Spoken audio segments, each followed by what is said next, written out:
कांग्रेस के लिए लगातार बुरी खबरें आ रही हैं। हार के बाद राहुल गांधी वोट चोरी का आरोप लगाते हैं, लेकिन पीएम मोदी बिना रुके बिना थके देश सेवा में लगे हैं। देश के सबसे बड़े लोकतांत्रिक देश के कर्णधार नरेंद्र मोदी सर्वाधिक अवधि तक प्रधानमंत्री पद को सुशोभित करने वाले दूसरे प्रधानमंत्री हैं। उन्हें सर्वाधिक कार्यकाल तक गैर कांग्रेसी प्रधानमंत्री होने का सौभाग्य प्राप्त है। उनकी राजनीतिक यात्रा पर विहंगम दृष्टि डालें तो वो एक अविश्रांत, अविचल, ध्येयनिष्ठ और कर्मयोगी पथिक के रूप में नजर आते हैं, जिनका लक्ष्य है समाज की अंतिम पंक्ति में बैठे व्यक्ति के आंसू पोंछना। और पीएम मोदी कर्मण्येवारी कार्यस्ते मां फलेषु कदाचन की भावना के साथ अपने ध्येय के प्रति समर्पित हैं। लेकिन कांग्रेस के लोग सिर्फ अनर्गल आरोप लगाते हैं। वोट चोरी के आरोपों को लेकर कांग्रेस पार्टी के कार्यकर्ताओं ने सर्किट हाउस के पास प्रदर्शन किया। इस दौरान पुलिस ने कई युवा कांग्रेस कार्यकर्ताओं को हिरासत में लिया। सुबह से ही कांग्रेस कार्यकर्ता सर्किट हाउस में एकत्रित हो गए थे। युवा कांग्रेस के राष्ट्रीय अध्यक्ष उदय भानु को सर्किट हाउस के अंदर रोकने से उनकी गिरफ्तारी की संभावना पहले से ही बढ़ गई थी। पार्टी सूत्रों के अनुसार युवक कांग्रेस के कार्यकर्ता एयरपोर्ट पर पुलिस को चकमा देकर सर्किट हाउस पर पहुंचे थे। पुलिस ने प्रदर्शनकारियों की गतिविधियों पर नजर रखी और गिरफ्तारी की तैयारी कर ली थी। प्रदर्शन का मुख्य उद्देश्य सरकार का ध्यान बेरोजगारी, महंगाई और अन्य सामाजिक समस्याओं के साथ वोट चोरी की ओर बनारस के लोगों का ध्यान आकर्षित करना था। दर्शकों, कांग्रेस के लोग एसआईआर पर सवाल तो उठाते हैं, लेकिन एसआईआर के खिलाफ कोई सबूत नहीं दे पा रहे। सुप्रीम कोर्ट से भी विपक्ष को एसआईआर को लेकर झटका लग चुका है। विपक्ष की लाख कोशिशों के बाद भी एसआईआर पर रोक न लगाकर सुप्रीम कोर्ट ने साफ कर दिया है कि विपक्ष के लोग एसआईआर पर सिर्फ राजनीति करते हैं। वहीं आप दर्शक अगर एसआईआर के समर्थन में हैं तो कमेंट में एसआईआर जरूर लिखिए, ताकि विपक्ष को साफ संदेश दिया जाए कि लोग एसआईआर के समर्थन में हैं। इस खबर में आगे बताएंगे आपको सब कुछ डिटेल में कि कैसे कांग्रेस की बढ़ गई है चिंता और कैसे राहुल गांधी को मिल गया है करारा जवाब। तो बने रहिए हमारे साथ अंत तक और देखते रहिए हमारी ये खास रिपोर्ट। साथ ही आप दर्शकों से विनम्र निवेदन है कि अगर आप हमारे चैनल को सब्सक्राइब नहीं कर पाए हैं तो तुरंत कर लें। दर्शकों, पीएम मोदी ने हिंदुस्तान टाइम्स के लीडरशिप समिट 2025 के 23वें संस्करण को संबोधित किया। इस समिट के दौरान अपने संबोधन में प्रधानमंत्री मोदी ने कहा कि वैश्विक आर्थिक मंदी और अनिश्चितताओं के बीच भी भारत दुनिया में सबसे तेजी से बढ़ने वाली अर्थव्यवस्था है। उन्होंने बताया कि जब दुनिया की ग्रोथ करीब 3% और G7 देशों की 1.5% के आसपास है, तब भारत उच्च विकास और निम्न मुद्रास्फीति का मॉडल बनकर उभरा है। पीएम मोदी ने कहा कि पिछले 10 सालों में भारत ने सिर्फ आंकड़ों में नहीं बल्कि सोच, आत्मविश्वास और आकांक्षाओं में भी बड़ा परिवर्तन किया है। वहीं कांग्रेस सांसद शशि थरूर की नजदीकियां लगातार बीजेपी से बढ़ती जा रही हैं। रूस के प्रेसिडेंट व्लादिमीर पुतिन के लिए राष्ट्रपति भवन में रखे गए सरकारी बैंक्वेट के न्योते को लेकर चल रहे राजनीतिक विवाद के बीच बीजेपी नेता दिलीप जायसवाल ने कांग्रेस लीडरशिप पर तीखा हमला किया। उन्होंने कहा कि शशि थरूर काबिल हैं और राहुल गांधी ड्रामा करते हैं। इसके अलावा उन्होंने क्या कुछ कहा, आइए जानते हैं। कांग्रेस की आलोचना का जवाब देते हुए जायसवाल ने कहा कि शशि थरूर को उनके प्रोफेशनल बैकग्राउंड और ग्लोबल अनुभव को देखते हुए शामिल करना सही था। शशि थरूर एक काबिल डिप्लोमैट और समझदार, जानकार इंसान है, जबकि दूसरी ओर राहुल गांधी देश की बुराई करते हैं, जबकि उन्हें इससे फायदा हो रहा है। उनके जैसे लोगों को डिप्लोमेसी का हिस्सा बनने की जरूरत नहीं है। वहीं पीएम मोदी द्वारा हिंदू रेट ऑफ ग्रोथ पर दिए गए बयान पर घमासान छिड़ गया। कांग्रेस नेता पवन खेड़ा ने पीएम मोदी पर आरोप लगाते हुए कहा कि वो इस बयान के जरिए अपनी ही पार्टी पर हमला बोल रहे हैं। कांग्रेस प्रवक्ता पवन खेड़ा ने कहा है कि वो राज्य कृष्णन ही थे जिन्होंने हिंदू विकास दर की बात कही थी। वो जनता पार्टी द्वारा आयोग के सदस्य बनाए गए थे। ऐसे में पीएम मोदी अपनी ही पार्टी के नेता पर हमला कर रहे हैं। पीएम मोदी के बयान पर रविवार को पवन खेड़ा ने कहा कि इस देश का दुर्भाग्य है कि इस देश के प्रधानमंत्री सिर्फ बोलते हैं, पढ़ते लिखते नहीं है। प्रधानमंत्री कार्यालय सिर्फ लिखता है, पढ़ता नहीं है। अगर पीएम ने बोलने से पहले पढ़ा होता तो बोलते नहीं। कांग्रेस नेता ने बताया कि हिंदू रेट ऑफ ग्रोथ राज्य कृष्णन ने बोला था। वो अर्थशास्त्री थे जिन्हें जनता पार्टी की सरकार ने प्लानिंग कमीशन में सदस्य बनाया था। उस वक्त जनता पार्टी की सरकार में लालकृष्ण आडवाणी, मोरारजी देसाई और अटल बिहारी वाजपेयी शामिल थे। इस तरह प्रधानमंत्री नरेंद्र मोदी अपनी ही पार्टी पर हमला क्यों बोल रहे हैं? वहीं बिहार विधानसभा चुनाव के नतीजों के बाद आरजेडी के वरिष्ठ नेता तेजस्वी यादव ने न केवल हार स्वीकार की बल्कि नतीजों पर भी तीखे सवाल भी उठाए। उनका कहना है कि इस चुनाव में एनडीए ने जीत जरूर दर्ज करी, लेकिन लोकतंत्र और जनमत की जीत नहीं हुई। वहीं वकील कपिल सिब्बल के साथ एक इंटरव्यू में तेजस्वी ने खुलकर आरोप लगाए कि चुनाव प्रक्रिया निष्पक्ष नहीं रही और मशीनरी का दुरुपयोग किया गया। तो देखा आपने कैसे हार के बाद एक बार फिर विपक्ष के लोग वही राग अलाप रहे हैं। पीएम मोदी को घेरने के चक्कर में विपक्ष और उनके समर्थक अक्सर हदें पार कर देते हैं। पीएम मोदी और उनकी दिवंगत मां को लेकर अपमानजनक पोस्ट करते हैं। देश जब नाजुक दौर से गुजर रहा होता है, तब पीएम मोदी को घेरने के चक्कर में देश के खिलाफ भी बयानबाजी करने लगते हैं, अफवाहें फैलाने लगते हैं। लेकिन जब कार्रवाई होती है, तब विक्टिम कार्ड खेलते हैं। लेकिन अब उनकी दाल नहीं गल रही। कोर्ट से भी उन्हें झटका लग रहा है। इसमें सबसे ऊपर नेहा सिंह राठौर है, जो मोदी विरोध में आगे रहती है। नेहा सिंह राठौर कभी बीजेपी पर वोट चोरी का आरोप लगाती हैं, तो कभी कहती हैं कि 5 किलो राशन के बदले देश पर कब्जा कर लिया गया। मतलब वो समझ ही नहीं पा रही कि कहना क्या चाहती हैं। बिहार चुनाव के दौरान राहुल गांधी के वोट चोरी के आरोप का साथ देते हुए वो भी वोट चोरी का आरोप लगा रही थी। वहीं अब वो ये कह रही हैं कि 5 किलो राशन के बदले देश पर कब्जा कर लिया गया। मतलब वो खुद अब ये मान रही है कि 5 किलो राशन के बदले लोग बीजेपी को वोट देते हैं। ऐसे में जो वोट चोरी का आरोप वो और राहुल गांधी लगाते हैं, उसे वो खुद झुठला रही हैं। और अब कानूनी पचड़े में फंसने के बाद वो बेचैन है। दर्शकों, इलाहाबाद हाईकोर्ट की लखनऊ बेंच ने लोक गायिका नेहा सिंह राठौर द्वारा दायर अग्रिम जमानत याचिका को खारिज कर दिया। दरअसल नेहा के खिलाफ पीएम मोदी और पहलगाम आतंकवादी हमले को लेकर आपत्तिजनक पोस्ट करने के आरोप में एफआईआर दर्ज की गई थी। भारत सरकार ने इस हमले का बदला लेने की तैयारी करते हुए इंडस वाटर ट्रीटी को रोकने समेत पाकिस्तान पर कई कड़े कदम उठाए थे। वहीं आदेश में ये भी कहा गया था कि इसी माहौल में लोक गायिका और स्वयं को कवियत्री बताने वाली नेहा अपने एक्स अकाउंट से लगातार ऐसे आपत्तिजनक पोस्ट कर रही थी, जो राष्ट्रीय एकता के खिलाफ थे और जो लोगों को धर्म और जाति के आधार पर एक दूसरे के खिलाफ अपराध करने के लिए भड़का सकते हैं। सोशल मीडिया पर उनके द्वारा कई वीडियोस भी शेयर किए जा रहे थे। साथ ही पाकिस्तान में नेहा सिंह राठौर के वायरल बयानों का भी जिक्र किया गया। आदेश में लिखा गया कि नेहा के सभी भारत विरोधी बयान पाकिस्तान में लगातार वायरल हो रहे हैं और वहां उनकी तारीफ भी की जा रही है। पाकिस्तान की मीडिया देश विरोधी बयानों का इस्तेमाल भारत के खिलाफ कर रही है। भारत पर सवाल उठाए जा रहे हैं। नेहा सिंह राठौर के भारत विरोधी बयानों से भारत के कवि समुदाय की प्रतिष्ठा ही नहीं, बल्कि पूरे देश का सम्मान भी आहत हो रहा है।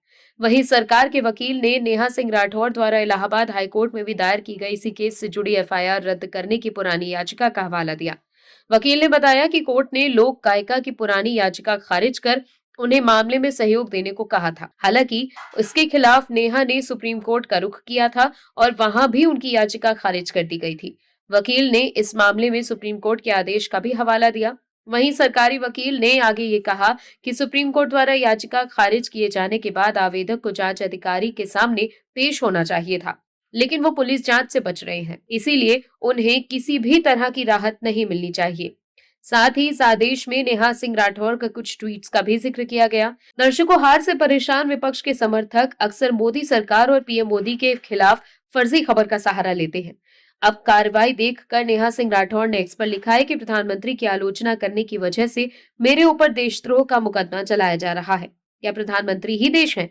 प्रधानमंत्री अगर सच में इस देश के सेवक हैं, तो सेवक की आलोचना क्यों नहीं की जा सकती? सेवक से सवाल क्यों नहीं पूछा जा सकता? राहुल गांधी और जयराम रमेश जैसे कांग्रेस के तमाम नेता भारत की विदेश नीति पर सवाल उठा रहे हैं, लेकिन पीएम मोदी ने रूस के राष्ट्रपति व्लादिमीर पुतिन के भारत दौरे के दौरान 4 दिसंबर को उनके स्वागत से लेकर अगले दिन की सभी मुलाकातों का नेतृत्व करके ये साफ संकेत दिया था कि भारत की विदेश नीति का पीछे मुड़कर देखने वाला दौर अब खत्म हो चुका है।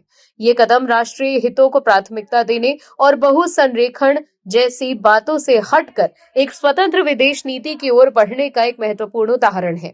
रूस के राष्ट्रपति भारतीय दौरे पर आए तो पूरी दुनिया की निगाहें उस यात्रा पर रहीं। हर कोई ये जानना चाह रहा था कि आखिर इस यात्रा में क्या होने वाला है।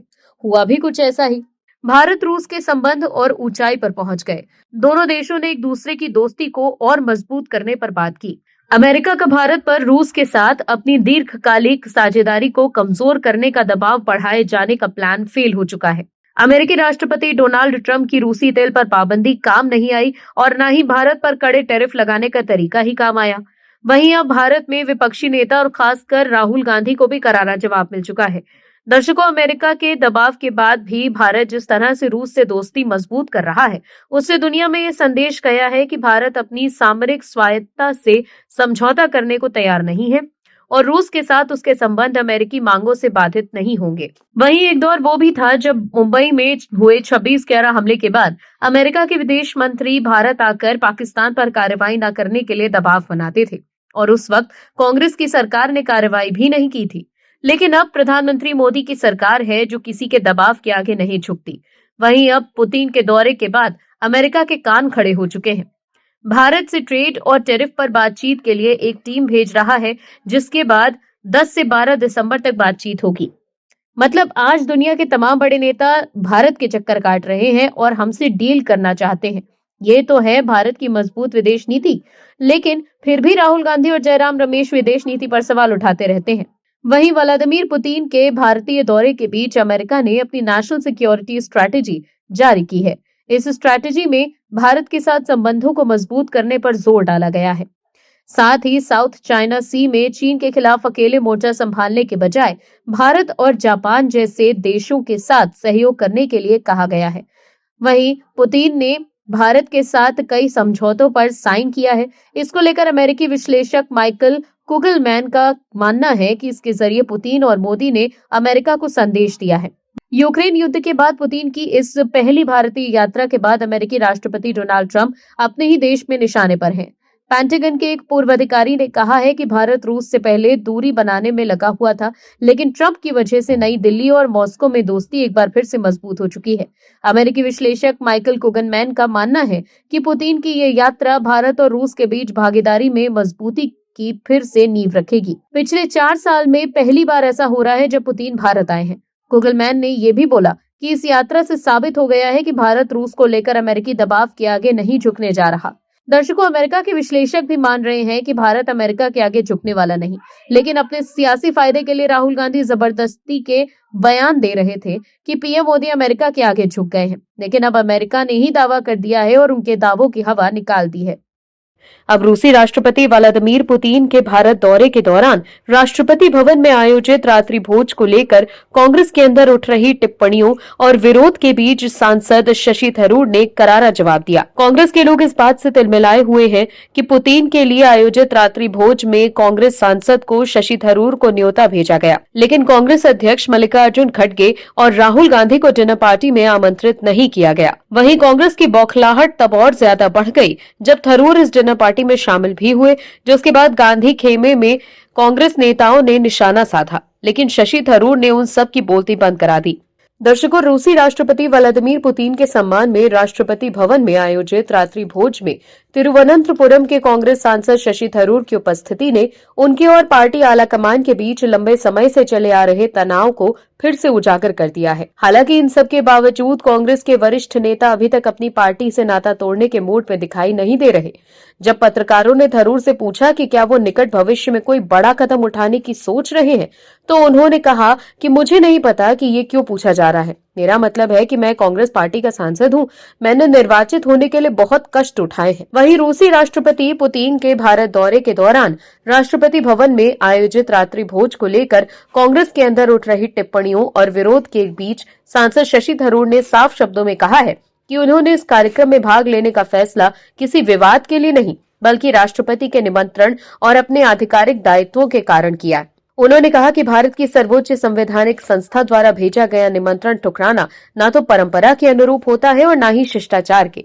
थरूर ने यह भी कहा कि इस दौरान उन्हें कई महत्वपूर्ण और उपयोगी बातचीत करने का अवसर मिला, जो भारत की कूटनीति और राजनीतिक हितों के लिहाज से जरूरी था।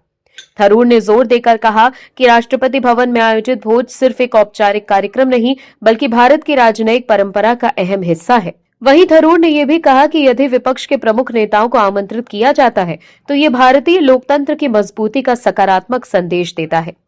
उन्होंने कहा कि कुछ नेताओं की निराशा वो समझ सकते हैं, लेकिन कूटनीतिक आयोजकों में व्यापक राजनीतिक प्रतिनिधित्व एक स्वस्थ परंपरा मानी जाती है। दर्शकों, पुतिन के आयोजित भोज को लेकर कांग्रेस के भीतर भले ही मतभेद दिखा हो, लेकिन थरूर ने संयमित रुख अपनाते हुए कहा कि वो किसी भी राजनीतिक विवाद को हवा देना नहीं चाहते। आपको बता दें कि इससे पहले कांग्रेस नेता पवन खेड़ा ने शशि थरूर को पुतिन के सम्मान में आयोजित डिनर पार्टी में आमंत्रित करने पर सवाल खड़े करना के लिए कहा था कि ये बहुत आश्चर्यजनक है कि निमंत्रण भेजा गया और निमंत्रण स्वीकार भी किया गया। हर व्यक्ति के अंतर्मन की एक आवाज होती है। पवन खेड़ा ने कहा कि जब मेरे नेता को आमंत्रित नहीं किया जाता लेकिन मुझे बुलाया जाता है तो हमें समझना चाहिए कि ये खेल क्या चल रहा है, ये खेल कौन खेल रहा है और हमें इस खेल का हिस्सा क्यों नहीं बनना चाहिए। राहुल गांधी जब किसी कार्यक्रम में आमंत्रित किए जाते हैं तब वो जाते नहीं और जब आमंत्रित नहीं किया जाता तब कांग्रेस के लोग सरकार पर निशाना साधते हैं। राहुल गांधी इस साल स्वतंत्रता दिवस समारोह में शामिल होने लाल किले नहीं गए थे।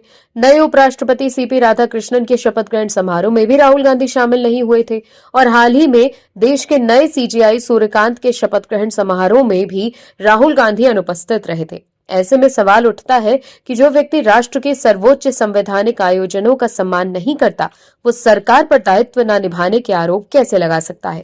आप दर्शकों से विनम्र निवेदन है कि चैनल को सब्सक्राइब जरूर करें